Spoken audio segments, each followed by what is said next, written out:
So you want to shorten your suit jacket sleeve, but it's got real functioning buttons. What do? We're gonna find out.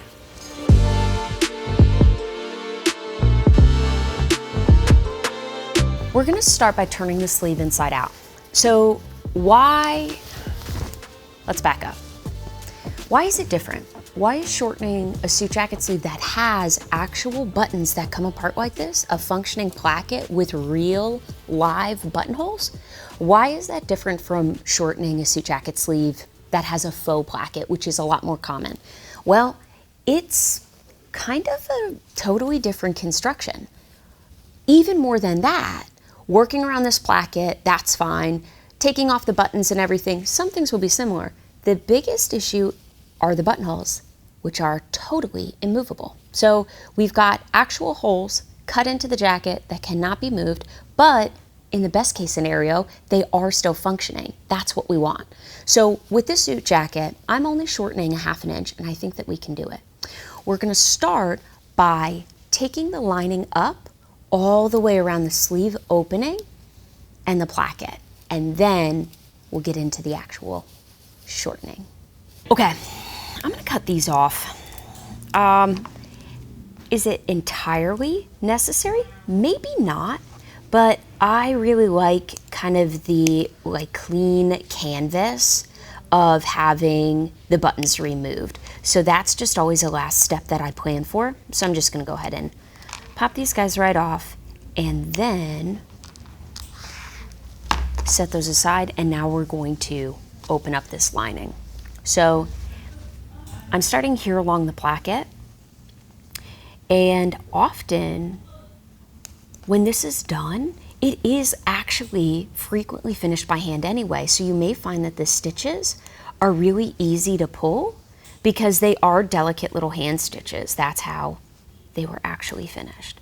And we don't need to go all the way up to the top of the placket. We can leave this intact because that's actually a little bit tricky to put back together. See, since we're only taking a bit from the bottom here, we don't need to remove all the way up.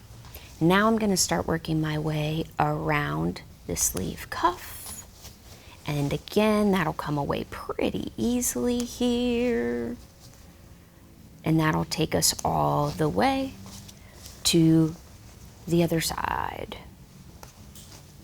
And removing the stitching here from this placket, I'm gonna look and see if they nah, they did, they hand stitched that as well. So we'll just carefully pull those stitches. So they stitched it in white, which is awesome and impossible to see on this fabric, which is exactly what we want. Great. Okie dokie. That's just a little bit of thread from these buttonholes. Let me pull that off real quick. Great. Okay, great. So let's pull this up. Now, like I said, I want to shorten this sleeve a 1/2 inch. So now, let's pull this turned up self-facing. Oh, they've tacked it, which is good. So I'm here at the underarm seam that comes straight down the sleeve, and that's where they have tacked up to create this self-facing with the seam allowances stitched together. And that's just for security to hold the sleeve together when everything is finished. So we're gonna gently pull those stitches as well. On this particular jacket, I want to be really careful because this is a beautiful tweed, but it is a little bit of a loose weave. So as I'm pulling these stitches, I want to be careful not to actually create any runs in the fabric. They've also got a beautiful interfacing here. So this is not a fusible, so it cannot be fused with the iron to the fabric. This is a super high quality detail, having sew-in fusible, or sorry, sew-in interfacing. And so I'm just removing the stitches that hold this up in place again. So we had stitches here on the underarm seam, and we had stitches on either side of the sleeve. I'm gonna flip it so that you can see the other sleeve, and that's probably tacked up there as well. There, you can see that. Once we let this down, we'll move over to the actual placket and start looking at what that new length is gonna be. Yeah, there, where it all released perfect. Okay, now I'm gonna start on the, let me show you the other sleeve. I'm gonna start on this side versus the underside because this is the tricky one. Also, important detail, as always, I'm leaving the other sleeve completely intact and doing one whole sleeve at a time, and that is definitely to help me remember what it actually looked like, so I always have a reference. So don't forget, don't do them at the same time. Start with this little baby. Great. And again, this miter is probably held in place with little beautiful hand stitches, which again with this tweed are impossible to see. So you'll just have to trust me that I'm actually cutting them. I'll have to trust me too. This miter is very different from a regular sleeve shortening because it's just constructed differently with the intent of doing it by hand instead of doing it by machine. And we'll have to mimic it that way as we're shortening it because that'll be the only way to attempt to keep these buttonholes functioning. And I'll show you what I mean here. So we can see this crease. That is our current length. And this white makes it really easy to see. So we're going half an inch up from that.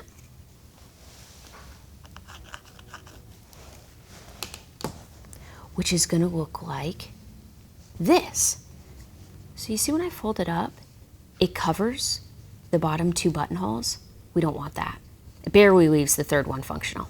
So what are we gonna do to try to keep those functioning and not covered? Well, that is a great question. And the answer actually is that all of these are a little bit different depending on their own construction. But for this one, we are going to move our new line up. This has got a 2-inch hem allowance that allows it to fold up onto itself as a self-facing. So we're gonna measure down from our new 1/2 inch mark to 2 inches. And we're probably going to cut a 1/2 inch off of the bottom. Then we'll be able to start folding this up in and trying to hit the perfect balance of fold it up enough to be able to finish the edge beautifully, but not have too much bulk here. So let me grab my big scissors and let's mark and cut for our new length. This will never lay flat because we've got this being held in place, the placket being held in place by the buttonholes, and so the sleeve is a little bit awkward because it's not going to be able to be ironed completely flat the way that I would normally do this. So I'm kind of piecemeal measuring up from the bottom. I know I'm removing a 1/2 inch, so I'm going to make my cut line down here. Removing this extra 1/2 inch from the bottom is just going to reduce that bulk that needs to be folded up inside. So that's why it seems so minor, but I find that it makes for just a cleaner end product. Oh, and now that we've gotten over here to the other side, we're gonna let that other side of the placket down. So again, just gently cutting those stitches, and I'm also gently pulling them apart so that I can actually see them. Because boy, oh boy, those are some little stitches. Beautiful handiwork. This is an Italian jacket. I really, really like this brand. Okay, and I'm just pulling these stitches out to keep everything clean as usual. I really like to keep it all looking good. And that makes it see much easier to lay flat here. So, okay, awesome. Let's continue with our 1/2 inch removal. And we're gonna take that all the way. So once you unstitch that placket, I'll fold it back up so that you can see. That was the placket, which is this side on our still yet undone side. And now we're unfolding and again unfolding. So you want to make sure everything is nice and flat and easy to see. Now I'm going to come up 2 inches from that new mark to remind myself that this is where we're folding. This one is a little less important because ultimately we're just going to measure 2 inches, but still good to have. Okay, let's cut this off. We're cutting through the fabric and the interfacing.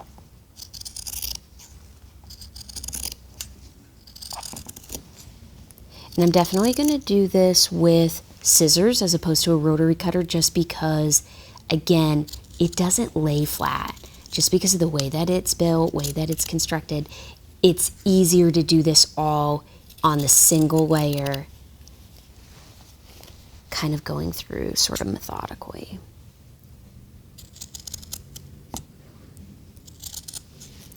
Once we get over here back to the buttonhole side, I am going to just cut straight and continue to keep that 1/2 inch maintained.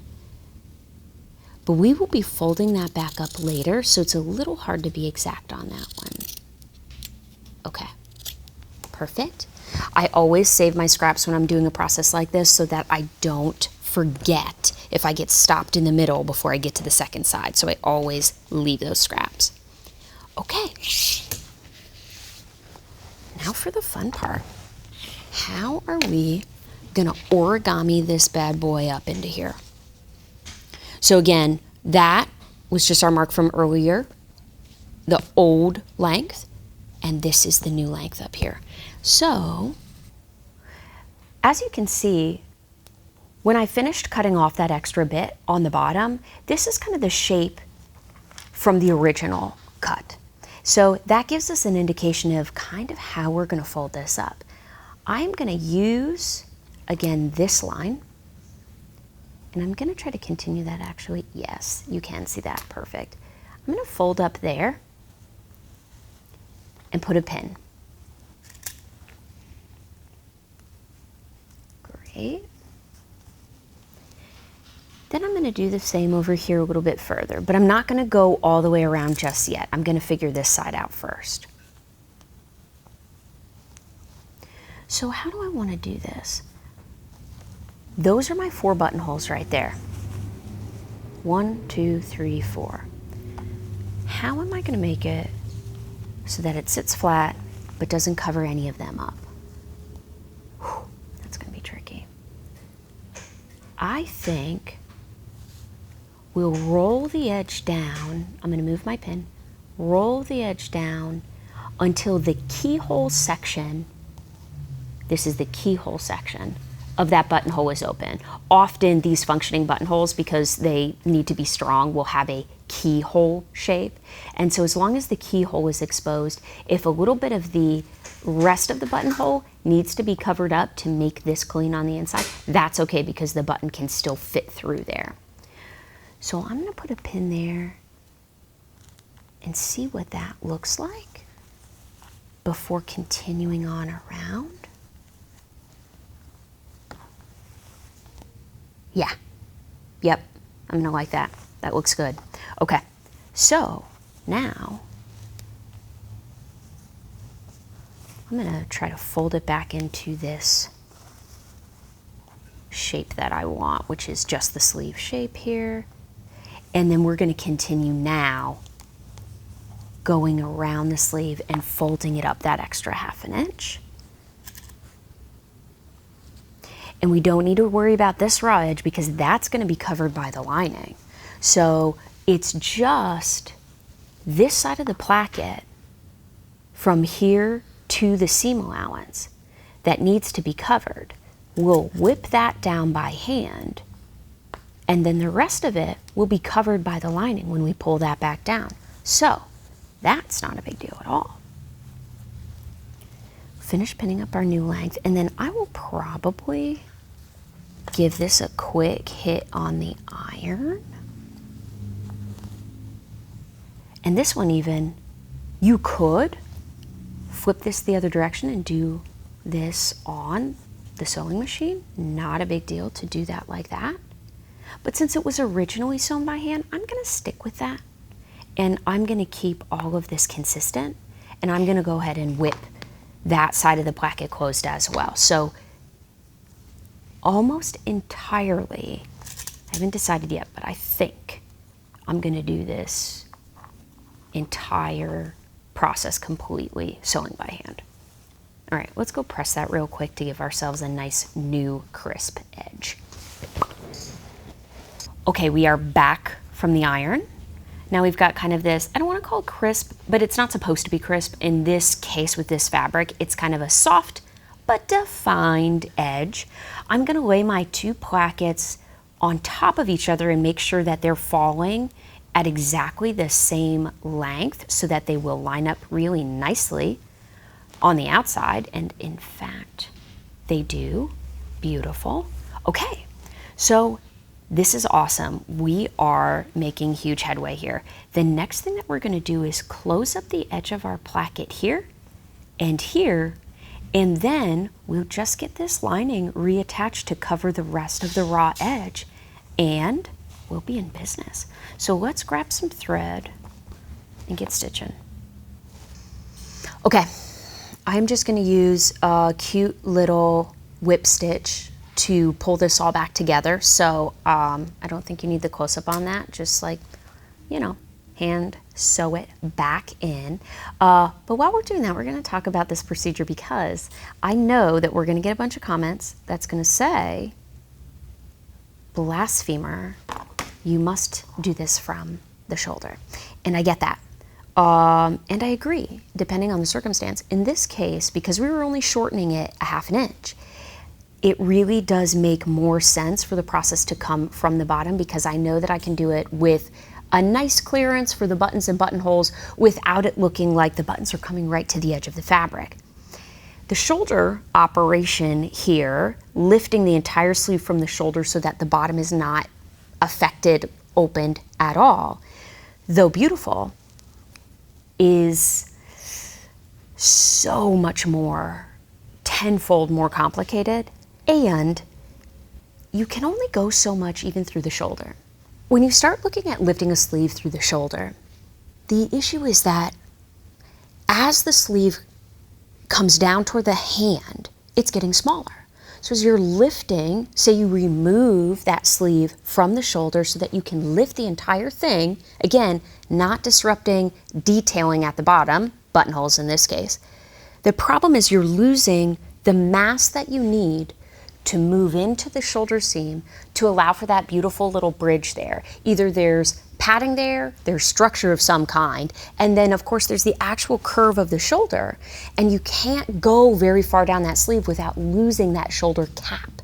So though, yes, a sleeve can be shortened from the shoulder, I personally think that it's only about 1 inch. Maybe.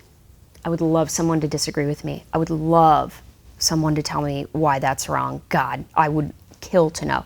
But again, from the bottom here, I still think we could get as much as 3/4 of an inch. So what's the difference? Inch max here, 3/4 of an inch max at the bottom.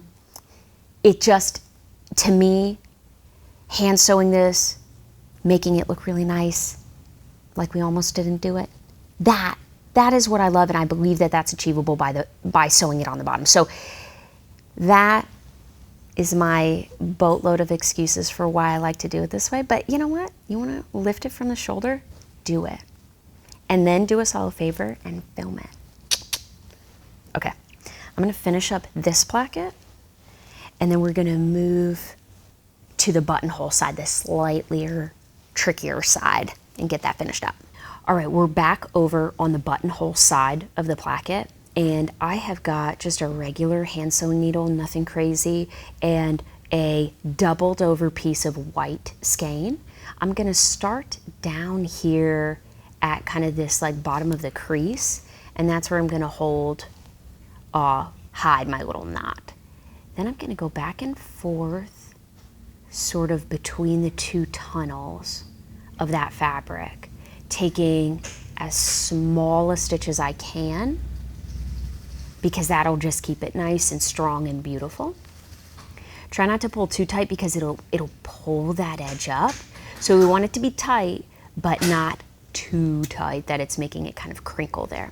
Now I'm gonna pull that pin out, and that's really important. I try not to sew, I get up to the pin, but then I pull it out, whether it's hand sewing or machine sewing, because holding that in place will often create an odd divot where you've sewn. So you don't want anything impeding a nice flat stitch and fabric in general when you're sewing. See how I'm just taking a little bit here and a little bit there, kind of a whip. And this tweed is so delightful and makes this really easy because these stitches are so well hidden. Now, you can see how close I am to that buttonhole, but as long as, come here you, as long as you can't see this seam allowance from the outside and it's not impeding the use of that buttonhole, that's okay. It's okay that it's close because this is the inside. When we press it from the outside, you'll be able to see how nice and clean that looks. And then again, all I need to do is get myself over to where the two raw edges meet and knot it right off, because that's where we're gonna reattach that lining and cover all of this raw edge up. So no big deal. Just a simple knot, nothing crazy. I'm not even gonna double it because that's not even necessary.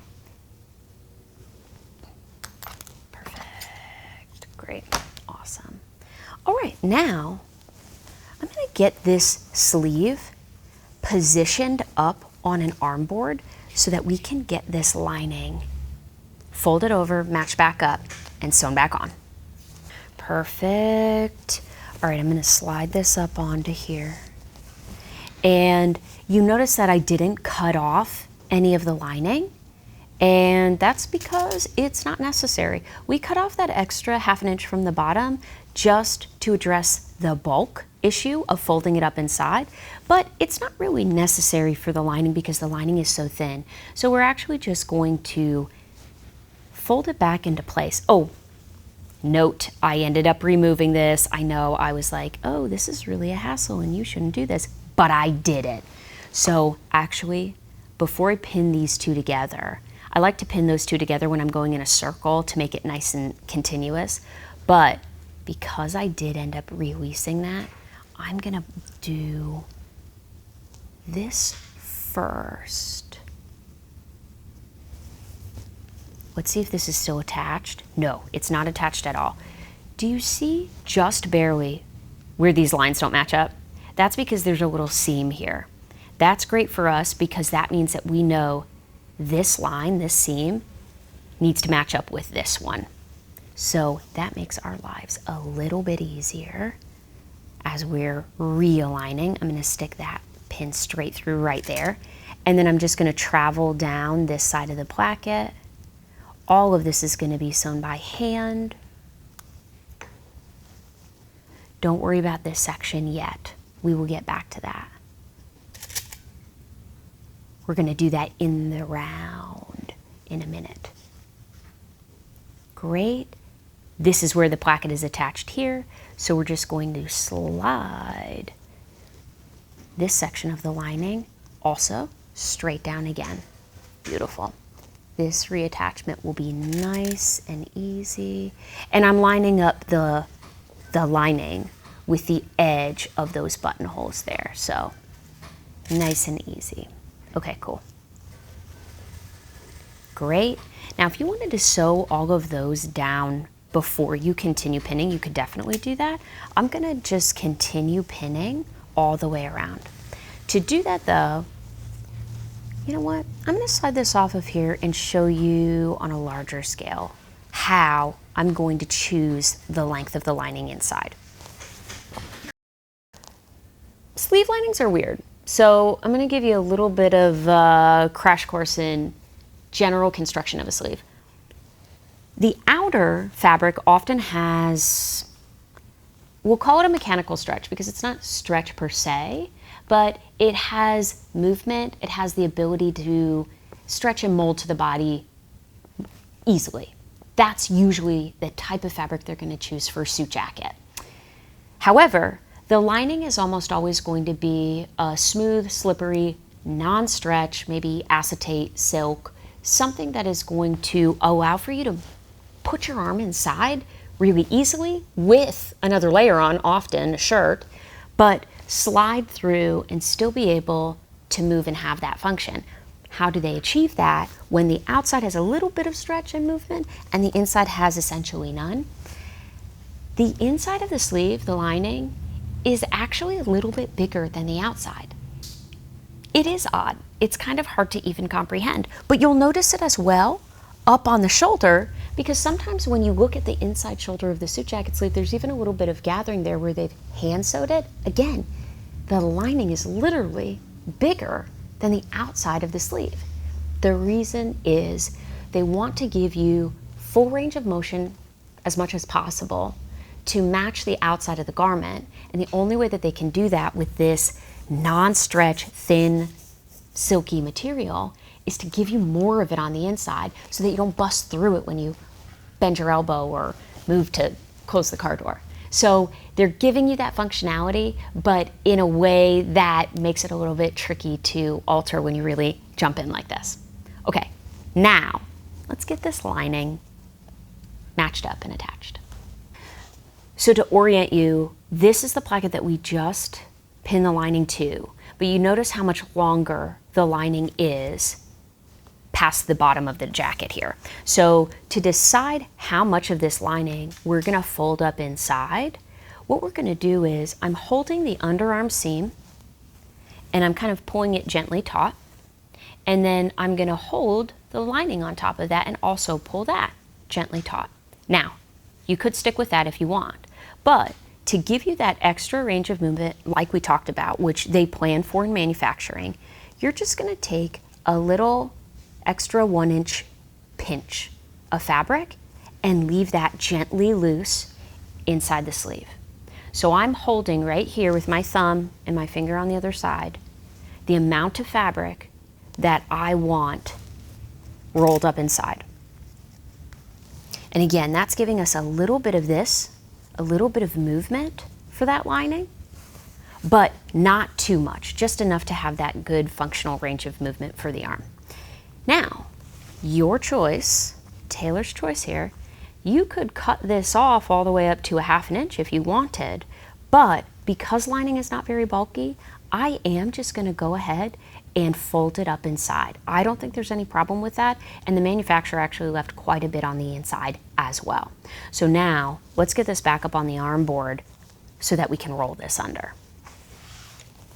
I've got my nice clean finished edge down there, and now this lining. So how am I gonna do this? Well, what I like to do is pull the pin out and put it exactly where it was, but now it's only going through the lining, and I'm actually just gonna do exactly what you think and tuck this inside.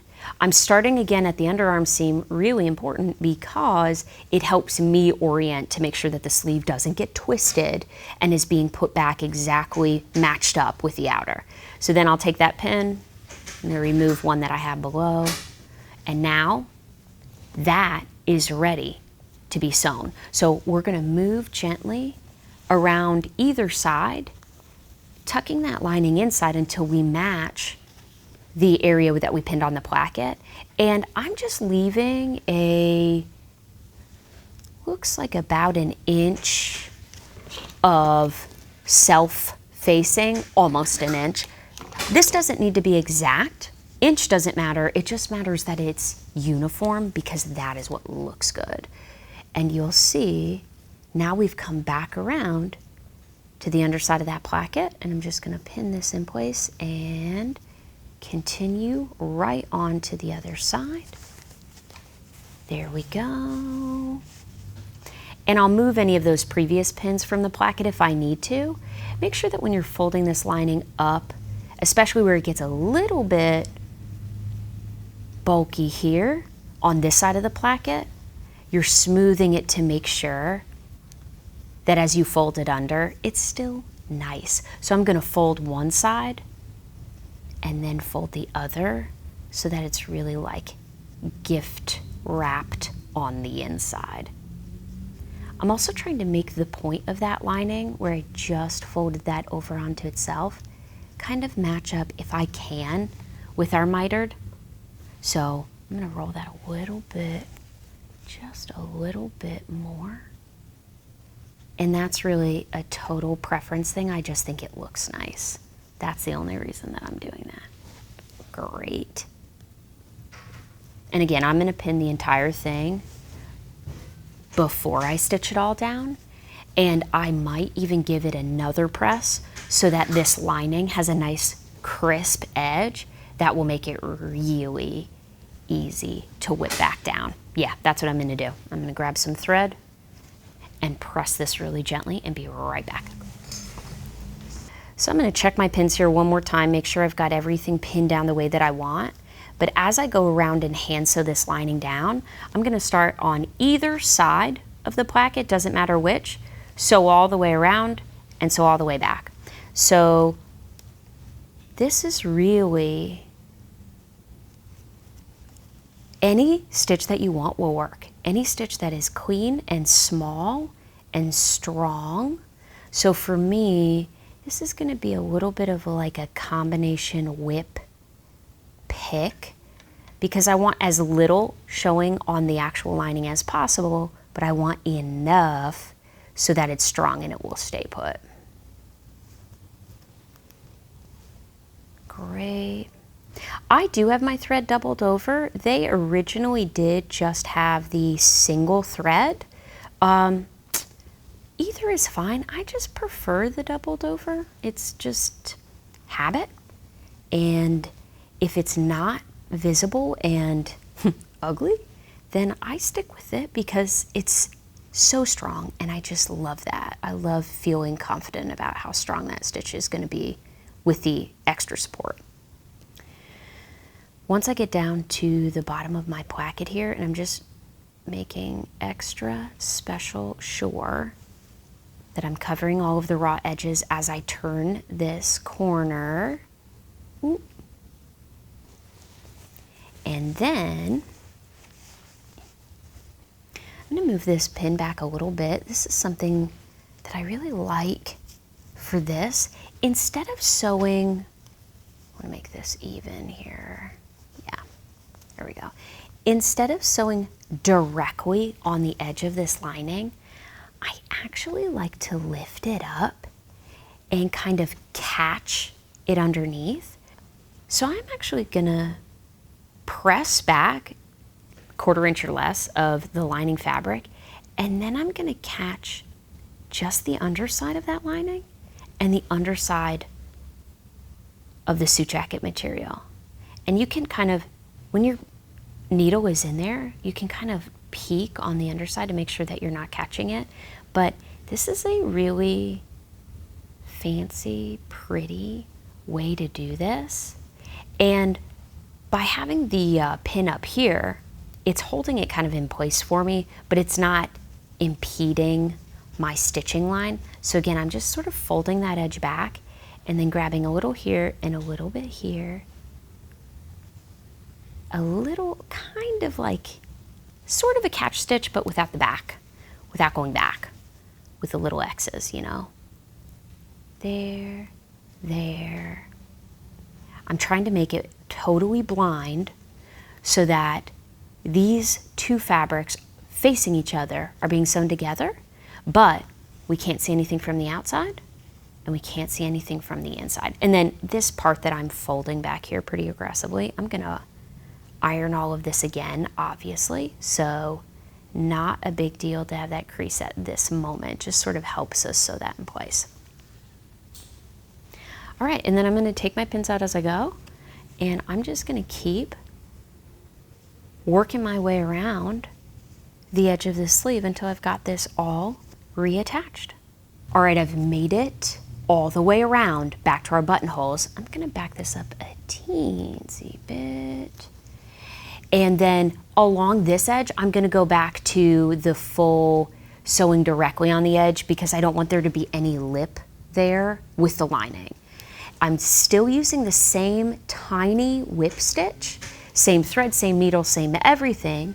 I'm just taking these little bites right along the edge, and I'm gonna do that all the way past the buttonholes until we get back up to where we started on the other side of the placket. I love that. Man, this is a really seemingly daunting, but actually in some ways kind of basic procedure. I've literally done the entire thing by hand, and this is, sometimes you can do a little bit on the machine, but honestly, this is one of those procedures that when it comes to the functioning buttonholes, I've sort of always done it this way. I've always done it by hand. And I really like it. I think it fits the classically tailored nature of a garment like this. All right, when I come back up, I'm actually gonna pull this down so that you can see it. I am going to stitch back over briefly the area that I began and pull the two edges of the lining back together before I knot off. So see how I'm actually, I am actually pinching them. The only pin that I have left in the garment right now is this one that you can see that's holding the placket seams together. I'm gonna give that one more little, great. And then because this one is visible, we'll try to make our little knot actually little for this one. Oh, come here. Just once through, hook that little loop like I like, and then nice and small and clean. And then I'm gonna hide my tails, like always, by just sliding through the fabric. Alrighty, perfect. All right, last bit is gonna be getting these little buttons back on, and then we are good to go. All right, I've pressed, I've stitched, we are all good to go. Now all we need to do is, I'm gonna line this up like this, and then take whatever marking tool I like and literally mark it directly through those keyholes. Let's see if I can see that. Oh, nope. This tweed is tricky that way. I'm gonna do this instead and lift it up and place a pin. And this is just getting the alignment. We'll measure it if it looks uneven. Yeah, I can tell that it already does. So we'll measure it, but this is just giving us a general idea of where that's gonna be. And these are roughly 3/8 of an inch apart. So I'm gonna leave the first and last where they are and shift the two middles so that they are balanced. Now, of course, if you have a better marking utensil, that is totally fine. It doesn't matter how you mark these out. You just want them to be even. Perfect. All right, now I'm gonna use white thread to put this back on just because that is what they used, and I think that looks really nice. I love the contrast. So we are gonna put them back on in white, and as usual, I'm gonna start by starting on the front because I like to hide my knot under the button. That is my preferred way to do this. Now that I'm started, I can take that pin out and slide this button on. Now, I have got 4 of these to put on, and great news, I just did a super in-depth video about this and exactly how I like to apply these. functioning buttonholes or no regular suit jacket, either one. So take a look at that video. We're gonna link it so that you can dive super deep into that one if this part of the process is new for you. So I'm just gonna sew these on. And, okay, all right, I'm ready. I wanna be taller. Nope, that's it. That's all I get. Do I look short? I don't feel short. I feel tall. Don't forget there's another sleeve, but just as a recap, I think what I love most about this process is I always do this one entirely by hand. You know, I like the way it looks. I like the way it feels to slow down and get to spend the entire process sitting at this table, because there's a lot of running around, you know, in every procedure and everything that we do here in the shop, between here and the front and the machines and the irons. And slowing down to do this really, you know, old school tailoring all by hand has been nice and is nice, and I like it. So I think that you should try it. And then if you want to jump up to the shoulder like a crazy person, do it, report back, tell us everything about it. All right, thank you for joining me on this one. It was a fun one. And like, subscribe, tell me all the things that you like and don't like, and what we should do next time. See you soon.